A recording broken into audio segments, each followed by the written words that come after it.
Herkese merhabalar. Kanalıma ve mutfağıma hoş geldiniz.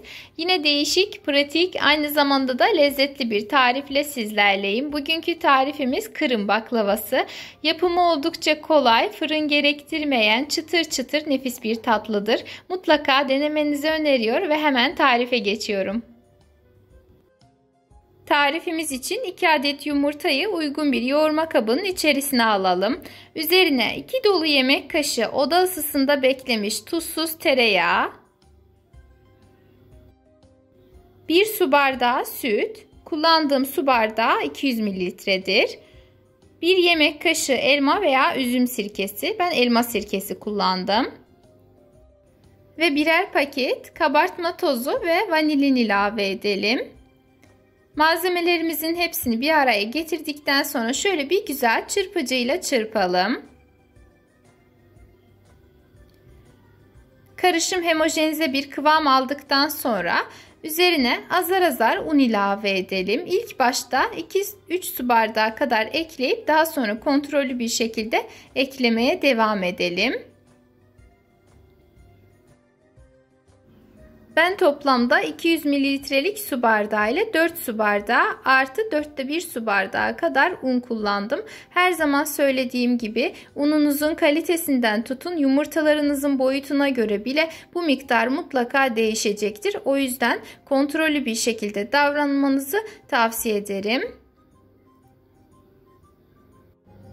Ve hamurumuzu şöyle bir güzel toparladıktan sonra tezgahın üzerine alalım ve tekrardan yoğurmaya devam edelim. Özellikle de beze yapıp yufka açacağınız tariflerde hamurunuzu güzel yoğurmanız çok önemlidir. Ne kadar güzel yoğurursanız yufkanız da bir o kadar kolay açılacaktır.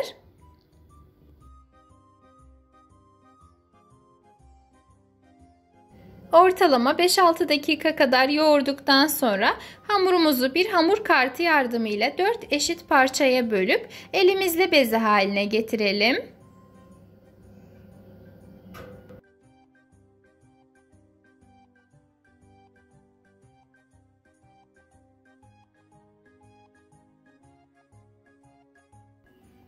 Ve bezelerimiz artık hazır oldu. Şimdi hazır olan bezelerimizi uygun bir servis tabağının veya tahtanın üzerine alalım. Daha sonra ise üzerini güzelce kapatıp en az yarım saat kadar bu şekilde dinlendirelim. Yarım saatin sonunda bezelerimizden bir tanesini alıp tezgahı birazcık unlayarak önce merdane daha sonra ise oklava yardımıyla hamurumuzu açabildiğimiz kadar açalım.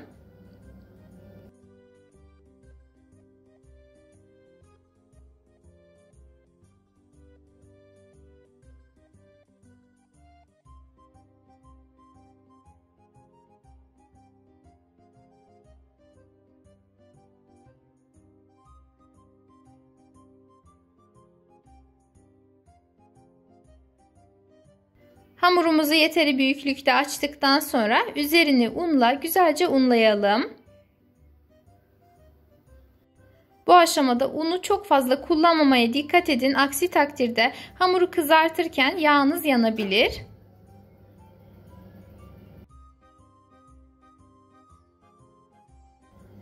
Ve hamurun bir ucundan tutup yarısına kadar oklavayla içe doğru saralım. Yarısına kadar geldikten sonra şöyle bir fırça yardımıyla hamurun en uç kısımlarını dikkatli bir şekilde ıslatalım. Yani normal suyla ıslatalım ama çok fazla geniş olacak şekilde de ıslatmayalım. Sadece hamurun diğer hamura yapışmasını sağlayalım ki daha sonrasında hamuru kızartırken açılmasın. Ve şöyle ileri doğru hareket ettirerek hamurumuzu oklavanın içerisinden çıkartalım. Çıkarttıktan sonra şöyle bir düzleştirelim ama üzerinden bastırmayalım. Daha sonra ise verevine olacak şekilde 1,5-2 santimetre aralıklarla keselim.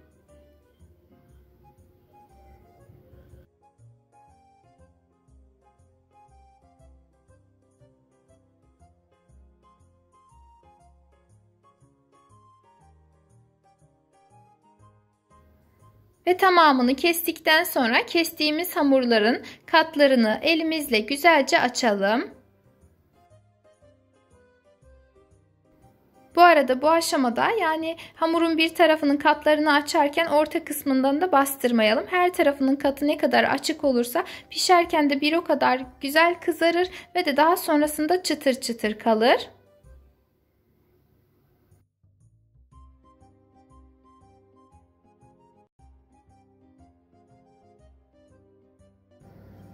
Başta hazırlamış olduğumuz hamurumuzdan toplamda 4 adet beze elde etmiştik. 4 bezeden sadece bir tanesini bu şekilde hazırladıktan sonra mümkün olduğu kadar hızlı bir şekilde önce bu hamurları kızartıp daha sonra diğer hamurlara da aynı işlemleri uygulamanızı tavsiye ederim. Aksi takdirde hamurumuzun katları birbirine yapışabilir.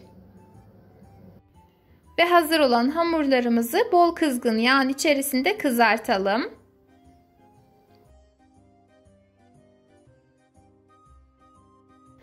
Kızartırken de mutlaka katlarını kontrol edelim. Ne kadar açık ve güzel bir şekilde kızarırsa o kadar da çıtır çıtır ve de lezzetli olur.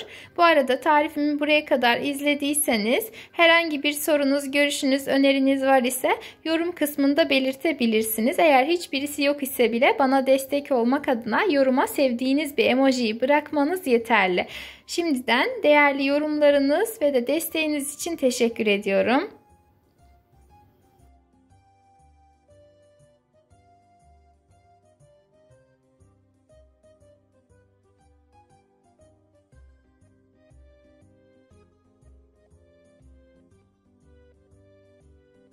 Hamurlarımızın tamamını kızarttıktan sonra geçelim şerbetimizi hazırlamaya. Bunun için 3 su bardağı toz şekeri uygun bir tencerenin içerisine alıp üzerine 3 su bardağı su ilave edelim. Şerbetimiz kaynarken şekerlenmesini önlemesi için üzerine bir dilim limon veya 1-2 yemek kaşığı kadar da limon suyu ekleyip tencereyi ocağa alalım. Şöyle şeker eriyene kadar birazcık karıştırdıktan sonra en az 10-12 dakika kadar şerbetimizi kaynatalım. Yeterince kaynattıktan sonra kıvamını kontrol etmek için içerisine bir kaşığı daldırıp çıkartalım. Eğer kaşığı yukarıya doğru dik tuttuğunuzda damlalar yavaş akıyor ise şerbetinizin kıvamı tamam olmuş demektir. Şimdi ocağı kapatalım ve geçelim diğer aşamaya. Bu aşamada kaynar şerbet ile soğuk tatlılarımızı buluşturalım. Şöyle içerisine atalım. Daha sonra ise birkaç kez çevirip çıkartıp servis tabağına alalım.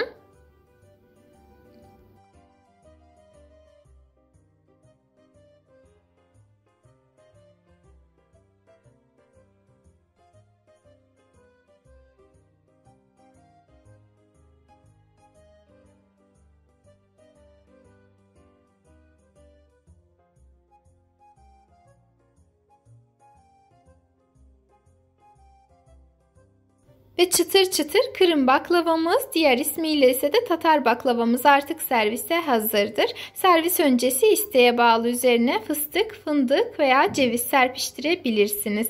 Umarım denersiniz. Eğer tarifimi beğendiyseniz bana destek olmak adına videomu beğenebilir, emoji dahi olsa yorum bırakabilir. Hatta aşağıdaki paylaş butonuna tıklayarak ister sosyal medya hesaplarınızda isterseniz de WhatsApp hesabınızda tarifimi sevdikleriniz ve ailenizle paylaşabilirsiniz. Yepyeni videolu tariflerimden haberdar olmak için kanalıma ücretsiz bir şekilde abone olarak bildirim zilini tüm olacak şekilde etkinleştirmeyi unutmayın. Yepyeni videolu tariflerimde görüşmek üzere. Kendinize çok iyi bakın. Allah'a emanet olun.